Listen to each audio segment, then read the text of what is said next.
자, 이제 예산관리, 예산 작성. 지금까지 했던 작업은 뼈대 만들었던 작업이죠. 이제는 데이터들을 입력하는 작업입니다. 만들어진 이 뼈대 작업은 뭐 이게 회계나 다른 모든 부분에 다 마찬가지입니다. 기초 등록에서 만들어진 이 뼈대는 삭제가 안 됩니다. 기본적으로 무슨 말이냐면은 기초 등록에서 사업 코드를 이렇게 만들어 놓으면은 이 자료가 삭제가 안 된다고요. 데이터가 들어가 있기 때문에. 그러면 나중에 안 쓸 때는요, 사용 안 함으로 체크하시면 돼요. 미사용. 사용 안 함으로 체크하면은 안 쓰면 되죠. 문제는 연습을 하다가 이런 게 이제 많아진 거예요. 처음에는 이제 개념들이 없으셔가지고 내 나름대로 막 만들어 썼던 것들이. 근데 다행히 고다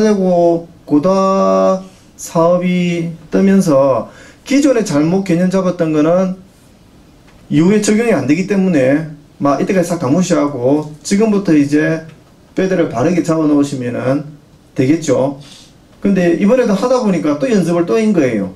그러면은 방법은 아직 2월달이니까 데이터가 그렇게 안 많죠. 입력했던 자료를 싹 다 지우는 거예요. 싹 다 지우고 기초 등록을 했던 자료를 삭제하면 삭제가 됩니다. 이해되시겠어요? 기초 등록에 입력한 자료 초기에 뼈대 만들었던 이름은 그렇게 해서 하면은 삭제는 됩니다. 근데 그게 이제 시간이 지나면은 자료가 워낙 많기 때문에 삭제를 못 하겠죠.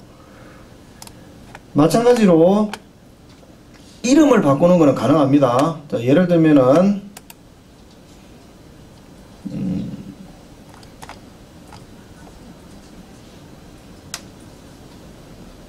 운영비 사업이 자, 운영비 보조금 사업, 이 사업명이 있는데 이 사업을 운영비 보조금 사업이라 안 하고 운영비 보조금 또는 운영비 보조 사업 요렇게 이름을 바꾸는 거는 됩니다. 일단 이름을 한번 바꾸게 되면은 이 바꾼 이름이 고도화 사업이 시작된 2014년 1월 1일부터 영향을 앞에 발생시켰던 수익과 지출 결의서 모든 장부에 똑같이 영향을 다 미칩니다. 그러면은 기존에는 운영비 보조금 사업이라는 사업명으로 수익 결의서, 지출 결의서, 장부들이 다 출력이 되어 있죠.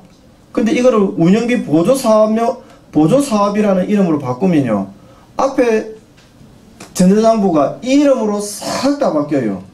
즉 여기에서 한 가지 유념하실 일은 사업명을, 즉 기초 코드에서 등록했던 이름을 바꿀 때에는 모든 그 앞에와 이후에 영향을 다 미친다는 것을 생각을 하셔야 된다는. 그래서 이름을 바꿀 때에 전혀 다른 이름, 성격이 전혀 다른 이름으로 바꾸시면은 안 되겠죠. 운영비 보조금 사업인데 이거 이제 다시 그 급식비 사업으로 바꿔야겠다. 전혀 다르죠. 그러면은 급식비 보조금 사업으로 이름 바꾸면요, 그 앞에 서류들은요, 운영비 보조금 사업으로 되어 있던 이 이름들이 전자장부가 급식비 보조금 사업 이름으로 싹 다 바뀌어요. 이해되시죠? 예. 자, 예산관리, 예산 작성. 첫 번째 시트지입니다. 회계연도가 02차수로 이제 이렇게 되어 있죠. 자, 조회 한번 해보시면은, 아마 예산서를 제출을 하셔가지고 다 입력이 되어 있지 싶은데, 고다사업 되고 나서 딱 한 번입니다. 역시. 아마 해바뀌어가지고 이 부분이 아마 다 비어 있었을 겁니다. 그래서 02차수 이 부분에서 딱 한 번만 새로 다 편성을 하셨죠. 본예산 편성. 이 본예산은 2014년도의 예산, 언제까지 작성을 하죠? 2013년 12월 25일까지, 26일까지 지자체에다가 제출을 하셨죠. 이 본예산은 2014년에 여러분들 센터에, 지역아동센터의 고유한 목적 사업의 예산을 편성을 한 거죠. 그게 본 예산입니다. 본 예산. 2014년에 고유한 예산이라서 본예산이라고 해요. 클릭을 하시면은 요렇게 처음 아마 고도사 되고 나서 이 부분이 다 비어 있었겠죠. 그래서 추가로 만들 때마다 행추가 하셔가지고 보조금부터 수입을 잡겠다. 그래서 보조금 해서 선택을 해서 하나하나씩 입력을 하시면은 되죠. 자, 여기에서 아까 제가 연단위 월단위 이야기들을 말씀을 드렸는데, 자, 운영비를 잠깐 클릭을 해볼게요. 잠깐만요. 이게 안 바뀌어 있구나.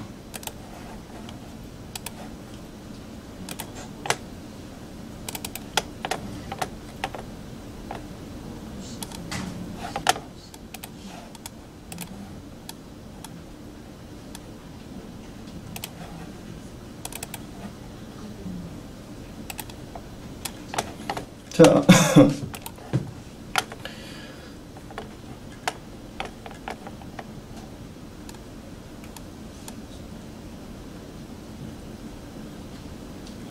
이거로 할게요. 그러면은 제일 눈에 잘 보이니까. 아까 저기 기초 등록에서 회계 설정에 보면 연단위 월단위가 있었습니다. 그죠? 자, 거기에서 자, 이 부분 한번 잘 보세요. 자, 지금 240만원으로 되어 있는데 이거를 제가 300만원으로 바꿔 보겠습니다. 바꾸니까 밑에가 자동으로 바뀌죠. 안 보입니까? 마술입니까? 자, 다시 보세요. 자동으로 밑에 12달이 뿌려지죠. 집에 가까이에. 그죠? 자, 요 상태에서 6월달에만 금액이 이 돈이 아니고 한 40만원이 더 들어온다. 7월달에도 40만원이 더 들어온다. 이렇게 예산 편성인 거예요. 각각 고쳐졌죠. 이렇게 6월달 각 월에도 이게 연단위로 되어 아까 전에 기초 등록에서 회계 설정에 연단위로 되어 있는 경우에는 요게 밖에 안 고쳐져요. 월 단위가 안 고쳐진단 말입니다. 그래서 월 단위로 체크해 놓으시면은 위에서 일괄 작성을 해서 12달로 뿌리는 작업이 가능하고, 필요에 따라서 어떤 특정 월에 금액이 다를 경우에는 요렇게 고치는 작업, 예산 편성하는 것도 가능하다. 그래서 월 단위로 고쳐놔라는 이유가 그겁니다.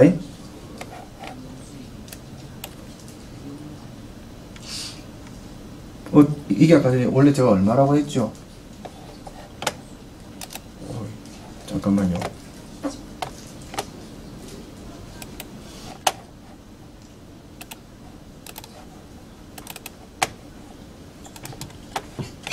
자, 이렇게 해서 예산 편성을 하시면 되는데, 여러분들이 이제 잘 실수하는 부분, 자, 예산을 편성하실 때 지금 세입이죠. 세입의 총 예산액이 지금 145,414,400이에요. 자, 세출로 한번 잠시 보겠습니다.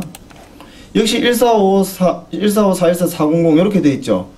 여러분들 것도 보시면 똑같이 총액이 맞죠. 자, 그런데 보조금의 총계가 74060, 여러분들 것도 한번 보십시오. 자, 그 다음 다시 세입으로 가보겠습니다. 세입에도 보조금 파트는 74060. 두 개가 달라요. 혹시. 또는 후원금의 세입의 총계가 7027440, 세출의 후원금의 총계가 7027440. 저는 그게 다른데요. 혹시. 다 맞는 모양이네요. 다른 경우는 이런 경우들입니다. 필요에 따라서 총계만 맞추는 거예요. 여기 있게 돈이 작으면은 다시 금액 맞추고. 그래서 이게 프로그램으로 작성하면서 아마 이제 고민이 좀 되었던 부분인데, 이 프로그램으로 작성을 안 하고 그냥 엑셀 파일이나 한글 파일로 작성할 때 이 고민을 별로 안 해도 돼요. 근데 이거는 프로그램을 쓰면서 좀 생기는 문제점이라서, 그래서 프로그램으로 예산을 짤 때에 뭐 꼭 이렇게 해야 된다는 법은 없습니다. 동영상에도 그렇게 안내는 안 하는데, 제가 이렇게도 해보고 저렇게도 해보니까 이 방법이 가장 안 헷갈리고 좋은 것 같아요. 그래서 혹시나 예산 편성하실 때 이때까지 그런 문제점이 있었던 분들은 이렇게 하시면은 편합니다. 제일 처음에 돈 덩어리 제일 큰 게 뭐죠? 운영비 보조금이죠. 그래서 운영비를 먼저 짜는 거예요. 운영비 두 개를 하셔가지고 선택 하면은 줄이 들어가죠. 두 줄이, 운영비 두 줄이. 그래서 운영비 파트에 수입을 먼저 선택을 해서 작성을 하고, 이 운영비가 연간 그러면 총 얼마죠? 뭐 예를 들어 400만원이면 연간 4,800이죠. 그러면 수입에 4,800을 세입을 잡고 난 뒤에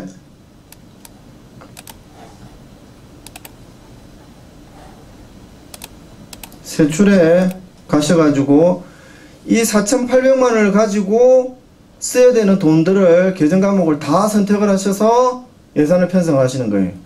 그러면은 세입과 세출이 딱 정리가 되죠.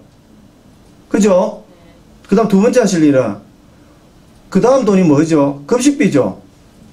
그래서 다시 세입으로 가는 거예요.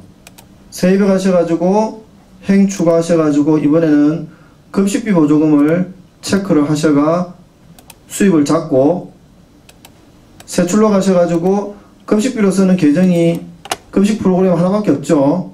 물론 이제 뭐 부대 경비를 쓰시는 기간은 인건비나 뭐 이런 것들이 항목이 발생하겠지만은 뭐 그렇다 하더라도 그 급식비 계정 안으로 다 들어가죠. 그래서 급식비 프로그램 이거로 지출하시면은 세입과 세출이 딱 끝나죠. 마찬가지로 이제 거점 특모 수입 먼저 잡고 이거에 딸려 있는 세출, 이런 형태로 잡아 나가시면은 안 틀려져요.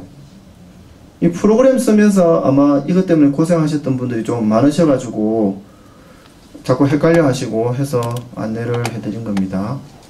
이렇게 하시면은 편하시겠죠? 안 편한가 봐요. 자, 추경예산, 옆에 추경예산이 있습니다. 추경예산은 뭔지 아시죠? 여러분들이 짜셨던 본 예산이 중간에 펀드가 뭐 후원금이 갑자기 사업자에서 써서 많아졌다든지, 또는 정부에서 그 보조금을 추경을 해서 갑자기 이렇게 많이 주게 되는 경우들, 그럴 경우는 예산을 다시 편성을 하죠. 그게 추경예산이죠. 자, 추경예산을 클릭을 해보시면은 팝업창이 이렇게 뜨죠. 자, 하지 마십시오. 2014년 1차 추경예산을 편성하시겠습니까? 요 상태에서 예라고 만약에 누르게 되면은 요 본예산이 1차로 바뀌어요. 1차로 바뀌면서 화면이 전혀 밑에 부분은 안 바뀝니다. 그 화면을 그대로 복사해서 그렇습니다. 그래서 정액된 예산만 세입과 세출에 변동을 시키면은 추경예산이 끝납니다. 원래는 그 프로그램으로는 이렇게 구현이 되어 있는데 실제로 재무회계규칙상으로는 이렇게 하지는 않습니다. 이건 프로그램이라서 그렇습니다. 자, 본예산 복사, 이거는 언제 쓰죠? 본예산 복사는 언제 쓰죠? 예산 편성하실 때 해보셨을 텐데. 자, 보세요. 본예산 복사. 예산 복사 시에 팝업창에서 꼭 회계연도 차수로 확인해 재선택을 삭제 예산 복구되지 않으면 이랬죠. 이거 언제 쓰죠? 내년도 본예산 편성하실 때. 무슨 말이냐면은 지금 보고 계시는 이 화면이 2014년도 지금 본예산이죠. 여러분들 센터에. 요 상태에서 본예산 복사를 누르면은 2014년 본예산 복사를 해서 언제로? 2015년으로 복사가 된단 말이에요. 그래서 2015년도에는 예산 편성을 하실 때 복사해서 쓰시면 된다고. 여러분들이 옛날에 2012년에서 2012년 넘어오면서 복사하고 2012년에서 2014년 복사했던 것처럼, 단지 2013년에서 2014년은 안 되죠. 고다 사업 때문에 막혀가지고.